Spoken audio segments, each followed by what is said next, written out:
அனைவருக்கும் வணக்கம். இறையருளும் குருவர்களின் துணையோடு நாம் தொடர்ந்து திருமந்திரத்தை சிந்தித்து கொண்டிருக்கிறோம். அந்த வகையில் 3ஆம் தந்திரத்தில் ஆயுள் பரீட்சை என்கிற அதிகாரத்தில் ஒரு பாடலை சிந்திக்கிறோம்.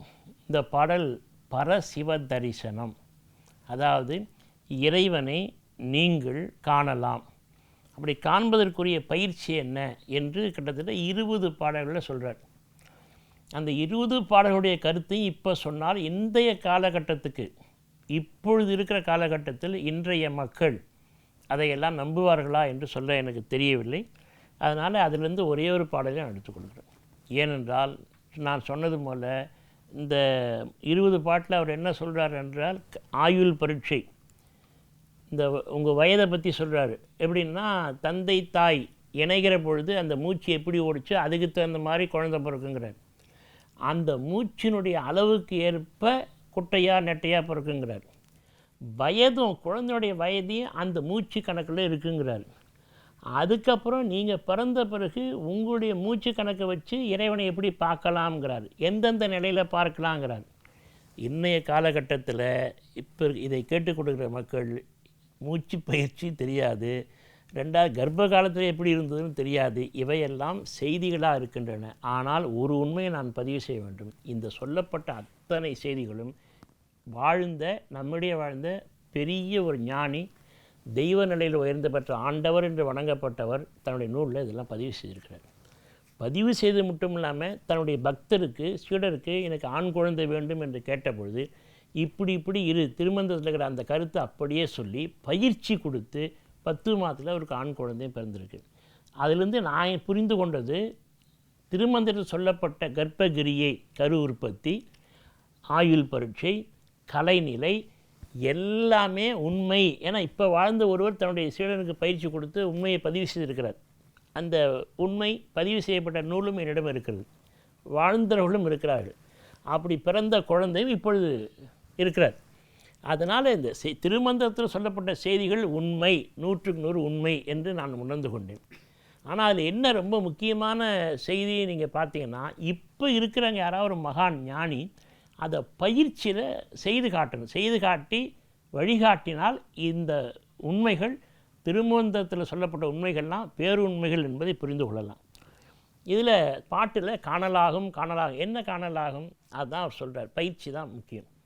காணலும் ஆகும் கருதிய 10 ஓடில், காணலும் ஆகும் கலந்த 2ஐயும், காணலும் ஆகும் கலப்பற 5இல், காணலும் ஆகும் கருத்து உற ஒன்றியே. என்ன அதுக்கு பொருள்? மூச்சு சுழிமுனையில் 10 நாள் ஓடினால் பராசக்தியுடன் ஆகிய சிவசக்தியும் பரசிவத்தையும் நீங்கள் காணலாம். பாட்டில் 4 அடியிலையும் காணலாம். இப்போது 10 நாள் உங்கள் சுழிமுனையில் இந்த சுவாசம் எப்படி ஓடும் அப்படின்னு யார் பயிற்சி கொடுக்குறது? முன்னாடியே பயிற்சி இருந்து அந்த அனுபவத்தை பெற்றவர் தான் இப்போ பயிற்சியை தர முடியும். அது இப்போ காட்டுவதற்கு எங்கேன்னு இருப்பாங்க, நிச்சயமாக யாராவது இருப்பாங்க. இந்த செய்தியெல்லாம் நீங்கள் தக்க ஒரு குருவை அடைந்து அவர் மூலமாக தெரிந்து கொள்ள வேண்டும். மூச்சு சுழிமுனையில் 15 நாள் ஓடனால் ஏக சித்தியும் சிவத்தையும் தரிசிக்கலாங்கிறார். அதாவது 10 நாள் ஓடினா பரசிவத்தை சந்திக்கலாம், சிவசக்தியோடு கூடிய சிவத்தை. 15 நாள் ஓடினால் ஏக சிவத்தை தரிசிக்கலாம். அதனால் என்ன சொல்கிறார் அருளாளர்? பிராணவாயுவை 10 நாள் இடைநாடி வழியே இயங்க வைத்து வாழ்நாளில் வாழ்ந்தால் அவர்கள் நீண்ட நாள் வாழ்வருங்கிறார். 15 நாள் இயக்கினால் எவ்வளோ ஆண்டு வாழ்வாருங்கிறார். இப்போ நம்ம இந்த கணக்கெல்லாம் நம்ம இப்போ அறிவியல்பூர்வமாக சொல்ல முடியல. ஓராண்டு, 2 ஆண்டு, 15 நாள். 15 நாள் சுழிமுனையிலே காற்று ஓடுதுன்னு யார் கண்டுபிடிக்கிறது? ஆனால் திருமந்திரத்தில் இந்த பதிவெல்லாம் இருக்குது. இது இப்போ இந்த காலத்தில் வாழ்ந்த ஞானியும் சரிதான் பதிவு செய்கிறார். ஆனால் இப்போ அந்த மாதிரி காட்டி கொடுக்குற ஆளும் இல்லை. காட்டி கொடுத்தாங்கன்னா அந்த மாதிரி பயிற்சி செய்ய முடியும். இந்த ஆயுள் பரீட்சையில் இருக்கிற 20 பாட்டு இந்த மாதிரி செய்திகள் நிறைய இருக்கின்றன. அதனால் நான் சான்றுக்கு ஒன்று தான் எடுத்துருக்கேன். ஏன்னா இப்படியும் இருக்கிறது என்பதற்காக. சுழிமுனையில் அறிவு பொருந்தி இருப்பவர் சிவனை காண்பர். சுருக்கமாக ஒரு பேரில் சொல்லலாம். இதுதான் இந்த பாட்டுடைய ஒட்டுமொத்த கருத்து. இறைவனை நேரில் பார்க்க சரி, இந்த மாதிரி பயிற்சி இருந்து அடுத்த கட்டத்துக்கு இந்த கருத்தை மேலே கொண்டு போகிறேன் உங்கள் சிந்தனைக்காக. கொஞ்சம் ஜாக்கிரதையாக சிந்திக்கணும். சரி, இந்த முறைப்படி பயிற்சியில் இருந்தோம், இறைவனை கண்டுட்டோம். ரைட். தென் நெக்ஸ்ட் அடுத்து என்ன? அப்படி இறைவனை பார்த்துருக்காங்களே, அவங்க நிலைமை என்ன? எது ரொம்ப முக்கியம்? அதுதான் இப்போ இந்த பாட்டில் நம்ம தெரியும். இறைவனை பார்த்தவங்க யாராக இருக்காங்க? ராவணன் இறைவனை பார்த்தாரு, கடைசியில் பரம்பொருள் தெரிஞ்சுக்கிட்டார். பரம்பொருள் தெரிஞ்சவன் என்ன பண்ணியிருக்கணும்? அறிவு உள்ளவன், அவ்வளோ 4 வேதத்தையும் கரைத்து குடித்தவன், மிகப்பெரிய ஆற்றல் பெற்றவன், சிவருமானுடைய முழு வரத்தையும் பெற்றவன், அவ்வளோ பெற்ற ராவணன். ஆனால் இறைவனை தெரிஞ்சிச்சு, ராமபிரான் தான் முழுமுதற்புன்னு தெரிஞ்சு என்ன பண்ணியிருக்கணும்? உடனே சரண்டர் ஆகிருக்கணும்ல. அவன் என்ன சொன்னான்? நல்லதோர் பகையை பெற்றேன். ராமன் உள்ளளவும் என் பேர் இருக்குன்னு தான் ஆணவம் வந்ததே தவிர இறைவனை பார்த்த பிறகு கூட மனம் திருந்தலை. ரொம்ப முக்கியமான செய்தி. இப்போ கடைசியாக நம்ம முடிக்க போகிறது அது. இறைவன் தரிசனம் கொடுத்தாரு, தெரிஞ்சுக்கிட்டான், உணர்ந்து சொல்கிறான், முழு பரம்பொருள். ஆனால் எப்படி புத்தி வேலை செய்யுது? ஆணவம். நல்லதோர் பகையை பெற்றேன், ராமன் இருக்கிற வரைக்கும் என் பேர் இருக்குன்னு தான் புத்தி போச்சே தவிர பணிந்து தான் உறுதி பெற வேண்டும் என்று நினைக்கல. துரியோதனனுக்கும் காட்சி கொடுத்தார் அரசவையில். கிருஷ்ண பரமாத்மா விஸ்வரூபம் காட்டி நிற்கிறார். அந்த நேரத்தில் மனம் தடுமாறிச்சு. ஆனால் அதுக்கப்புறம் நான் என்ன பண்ணுறான்? அந்த இறைவனை அழிக்க தான் நினைச்சான். இறைவன் காட்சி கொடுத்தாலும் யாரும் மாற தயாராக இல்லை. ஏன்? 3வது முக்கியமான சூரபத்மன் முருகனை பார்த்து வியக்கிறான். பரம்பொருள்னு தெரிஞ்சிடுச்சு, சூரியனுடைய முழு ஆற்றல் நிற்கிறான்னு தெரிஞ்சுது. இருந்தாலும் அவன் தன்னை மாற்றிக்க தயாராக இல்லை, மீண்டும் எதிர்க்கிறான். அப்படியானால் இறைவனை நீங்கள் பார்த்தாலும் ஏன் பலன் வரல? திருவள்ளுவர் குறள் முக்கியம். நுண்ணிய நூல் பல கற்பினும் மற்றும் தன் உண்மை அறிவே மிகும். எவ்வளோ படிச்சிருந்தாலும் எவ்வளோ தவம் செய்திருந்தாலும் இறைவனை நேரில் பார்த்திருந்தாலும் கடைசியில் உங்கள் மனம் பண்படவில்லையானால், உங்கள் மனம் தகுதி பெறவில்லையானால், பாத்திரம் சரியாக இல்லை என்றால் இவ்வளவும் வேன்.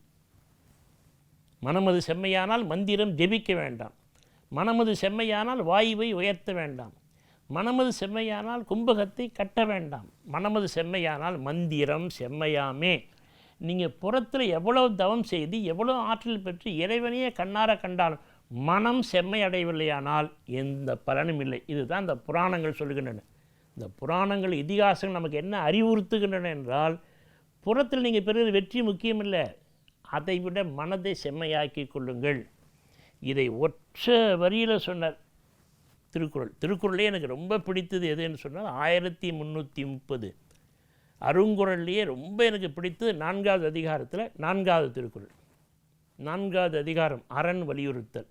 அதில் 4வது திருக்குறள், மனத்துக்குன் மாசிலன் ஆதலே அறம். மற்றதெல்லாம் என்னன்னு கேட்குறீங்களா? ஆகுல நீர பெற. ஆகுல நீர பெற ஆரவாரத்தன்மை உடையன. இது அந்த ராவணன் மாதிரி ஆரவாரம், இரணியன் மாதிரி ஆரவாரம், சூரபத்மன் மாதிரி ஆரவாரம், துரியோதனன் மாதிரி ஆரவாரம் பண்ணி அவன் அழிந்தால் பரவாயில்ல, அவனை நம்பியிருந்த அத்தனை பேரும் 18 அக்ரோனி சேனலில் அழிஞ்சு போச்சு. அப்போது எது ரொம்ப முக்கியம்? நீங்கள் வாசி பயிற்சி இருக்கிறது, இத்தனை நாழிகள் தவத்தில் இருக்கிறது, இந்தந்த முறையை டெக்னிக்கில் நீங்கள் வாழ்ந்துக்கிறது, இல்லறத்தில் இருக்கிறது, இதெல்லாம் சரிதான். இதை விட எது ரொம்ப முக்கியம்? தவம் செய்வது, இவ்வளோ வரங்களை பெறுவது, கடைசியில் எல்லாம் வீணாக போயிடுச்சு. அப்போ மனம் தூய்மையாக இருப்பது தான் ரொம்ப முக்கியம். இன்னும் உங்களுக்கு புரிகிற மாதிரி நான் சொல்லணும்னா, தாமரை குளம் தவளை 10 வருஷமாக அந்த தாமரையோடு தான் இருக்குது. ஒரு நாள் கூட அந்த தாமரையுடைய வாசமும் தெரியாது, தாமரையில் இருந்த ஒரு சொட்டு தேனையும் அது சாப்பிடாது. ஆனால் இருக்குது தாமரை மலரோடு. ஆனால் இங்கிருந்தோ வந்த வண்டு தாமரை வாசனை நறுமணத்தையும் நுகர்ந்து தாமரை மலர் உட்கார்ந்து அந்த தேனை உறிஞ்சி சாப்பிடுகிறது. அப்போ நீங்கள் பக்குவம் பெறணும். பக்குவம் பெறாமல், அதான் பாத்திரம் அபாத்திரம்னு திருமூலர் 2 அதிகாரம் போட்டிருக்காரு. நீங்கள் பக்குவம் பெறாமல் எவ்வளோ நாள் கூட இருந்து என்ன பண்ண போகிறீங்க? கடவுளே உங்கள் கூட இருந்தாலும் பலன் இல்லை. தாமரை மலர் கூட தவளை இருந்த மாதிரி தான், பலன் இல்லாமல் போயிடும். அதனால் திரும்ப திரும்ப என்ன நீங்கள் பார்க்கணுன்னா, மனதை பக்குவப்படுத்திக்கணும். மனம் பக்குவப்படாமல் எதையும் நீங்கள் அடைய முடியாது. நம்ம எல்லாரும் புறத்தில் நிறைய மூட்டையை சுமக்கிறோம். அதான் நம்ம மகாகவி பாரதியார் குள்ளச்சாமியை பார்த்து ஒரு நாள் கேட்டார், என்ன இப்படி ரோட்டில் இருக்கிற எல்லா குப்பையும் வாரி மூட்டையை சுமந்துட்டு போகிறான்னு. அவர் சொன்னாரா சிரிச்சுக்கிட்டே, நான் புறத்தில் தான் மூட்டை சுமக்கிறேன், நீ அகத்தில் சுமந்துக்கிட்டு இருக்கீங்க எல்லாரும். 1000 கற்பனை, 1000 அழுக்கான எண்ணம், கழுக்கான சிந்தனை இதில் மனசில் வச்சுட்டு வெளியே இருக்கிற சட்டை போட்டு உட்காந்துருக்கீங்க. முதல்ல மனதில் இருக்கிற அழுக்கு மூட்டையை தூக்கி எடு, மனதை சுத்தமாக்கு, மனத்தை தூய்மையாக்கினால் பரம்பொருளை பார்க்கலாம். அதைத்தான் இந்த பாட்டு சொல்லுது. காணலாகும் கருதிய இறைவனை, காணலாகும் கலந்த அந்த சிவசக்தி, காணலாகும் கலப்பற அந்த இறைவருளை, காணலாகும் கருத்துவர ஒன்றாக இருக்கிற ஏக பிரம்மமாக இருக்கிற அந்த இறைவனை நீங்கள் காணலாம். மனம் தூய்மையானால் நீங்கள் பார்க்கலாம். இந்த அதிகாரத்தோட 8 வகை சித்திகளையும் மனம் தூய்மையானால் நீங்கள் பெறலாம்.